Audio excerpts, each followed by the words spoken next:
you'd like to join the conversation and ask a question, call us at 905-848-5483. That's 905-848-LIVE. Or you can tweet your question to me at David Wojcik or use the hashtag RTVInBusiness. First up, are you close to the end of your education cycle? Are you finishing high school, college, or university and getting ready to venture into the workplace? How's the job market looking for you?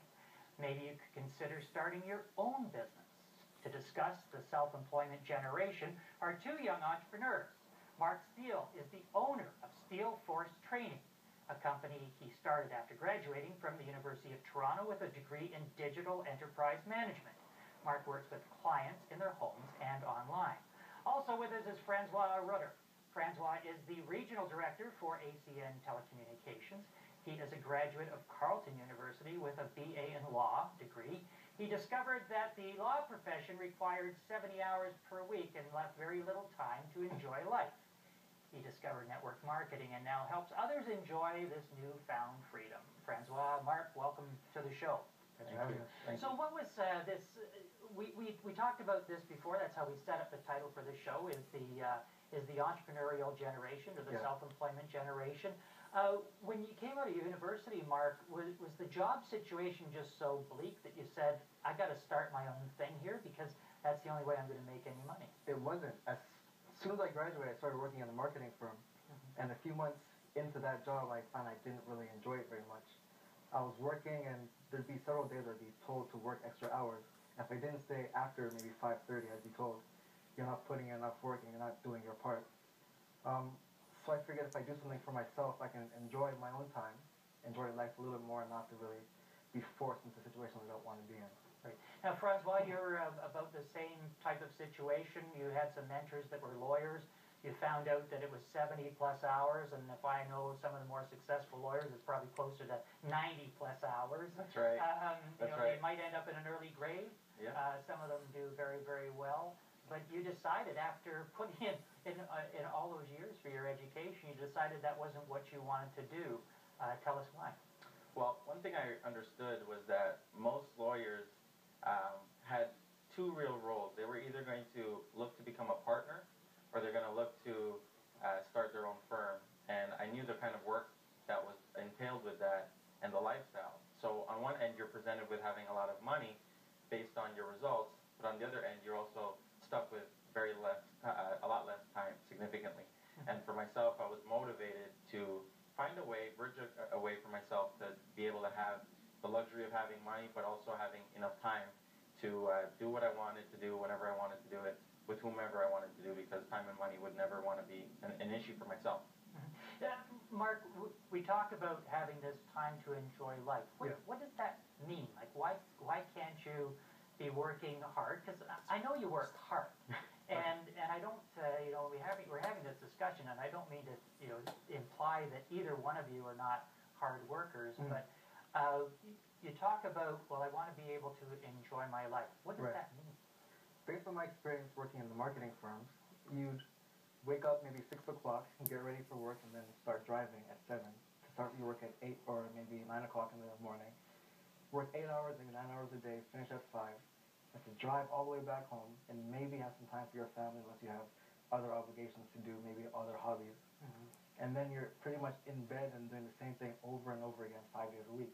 Right. Giving yourself 2 days on the weekends to do grocery shopping, other chores you have to do on the weekends, and maybe Sunday left over to relax or get some rest, and then you start doing it all over again.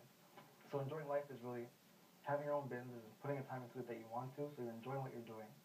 And hopefully you become wealthy enough that you don't have to wake up at the same time every day and go through the same cycle and put most of your awake hours into work. Franzua, does that sound about the same scenario for you as well?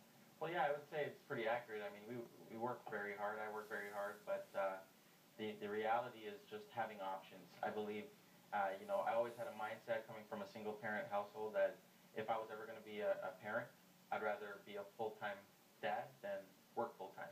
If I was ever going to be a husband, I'd rather be a full-time spouse than work full-time. So whatever it was going to be that would allow me to leverage my time and my efforts that could provide me with the luxury of perhaps doing more things, never missing extracurricular activity, or being able to just get up and travel, or just having that flexibility without being dependent on someone else dictating what I did with my time. I think that's ultimately what the goal was for me, and probably for any entrepreneur that's out there, is the freedom that comes with being your own boss.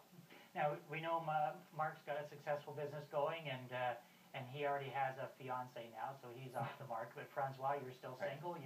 You've got real estate now. You've got a good career going, and That's accurate. I know all the ladies would probably be calling in for your number here in just a moment.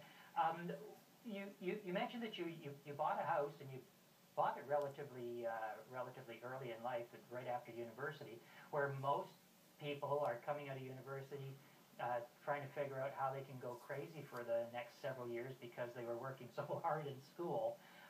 What motivated you to decide, I'm going to get into real estate? Well, I think for me it kind of happened, call it good luck, or just being at the right place at the right time. For me, timing was very important, and I was at a place where finishing school, I was working I had a job working in retail, and at the time I was probably putting in about 35 hours a week. I started a business in promoting and events, doing events management and throwing parties. So I was able to accumulate some cash flow, and at one point I realized I was paying about $1,400 a month in rent, and my family was just like, "What are you doing? What's wrong with you? Why are you spending all this money in rent when you could own? Have you ever considered being an owner?" And at that point it really opened my eyes to the possibilities on what ownership could do for me if I owned a property and decided to rent that property out and had some, at least, equity in the deal. So now, some people are watching and say, "Joe, here's a couple of good-looking guys. They seem to have it pretty easy here. They're not working too hard." Mark, set the record straight. Okay. I mean, this doesn't come easy. You've worked hard to get where you are. Right. Starting off any worthwhile venture is hard. It takes some training to get into it. It takes time to build it up and to build a clientele, to put your name and your brand out there. Mm-hmm. But once it starts, the momentum really starts to build as long as you promote it the right way. Social media is the best way to do it, I think, because that's the least expensive way, and there's so many people you can reach online. And they tell a friend, and you do a good job for them, and they tell more friends, and it expands that way. So you've been doing word of mouth and social media. Right. Franzua, you're in the multi-level marketing end of things. How do you promote your business? my business is predominantly word of mouth. Word of mouth advertising has probably been the oldest form of marketing and advertising that exists. And now more prevalent, obviously, is the influx of social media, using venues like Facebook, Twitter, to get your brand out there. Because I ultimately believe it's a matter of your brand and what you represent, and leadership are fundamental values in how you get yourself out there. So that's been my major marketing tool, through friends, through family, through acquaintances, relationships from years ago that just resurfaced. Because when you offer something that people have interest in, then it kind of easily trickles around. In 15 seconds or less, Mark, what's your best piece of advice for young entrepreneurs out there? Best piece of advice. Stick with whatever you do. If you start something, don't give up if it doesn't work for a year. Just keep going because your name's going to get out there. Excellent. Thanks very much for coming in, fellas. Really appreciate it. Are you getting a little too close to a coworker around the